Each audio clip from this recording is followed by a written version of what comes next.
একাদশ শ্রেণী বিষয় সংস্কৃত। তোমাদের ফার্স্ট সেমিস্টার সিলেবাসে আছে ব্যঞ্জন সন্ধি। আমি আগের ভিডিওতে ব্যঞ্জন সন্ধিটা পুরো পড়িয়েছি, তোমরা একটু ভিডিওগুলো দেখে নেবে।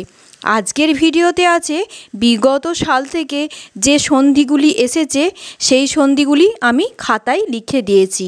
তোমরা এগুলি খাতায় তুলে প্র্যাকটিস করবে, তাহলে তোমাদের এমসিকিউ প্রশ্নের উত্তর করতে কোনো অসুবিধা হবে না। তোমরা আগে আমার পড়ানো ব্যঞ্জন সন্ধিটা আগে দেখে নেবে, তারপর এই বিগত সালের ব্যঞ্জন সন্ধিগুলো খাতায় টুকে নেবে। এই ব্যঞ্জন সন্ধি থেকেও তোমাদের এমসিকিউ প্রশ্ন হবে, তাই ব্যঞ্জন সন্ধিটা খুব ভালোভাবেই তোমাদেরকে পড়তে হবে। আমার আগের ভিডিওতে ব্যঞ্জন সন্ধিটা খুব সহজভাবেই বোঝানো আছে, তোমরা একটু দেখে নেবে। এর পরের ভিডিওতে থাকবে ব্যঞ্জন সন্ধি থেকে এমসিকিউ প্রশ্ন। তোমরা এই এমসিকিউ প্রশ্নগুলি দেখে প্র্যাকটিস করতে পারবে।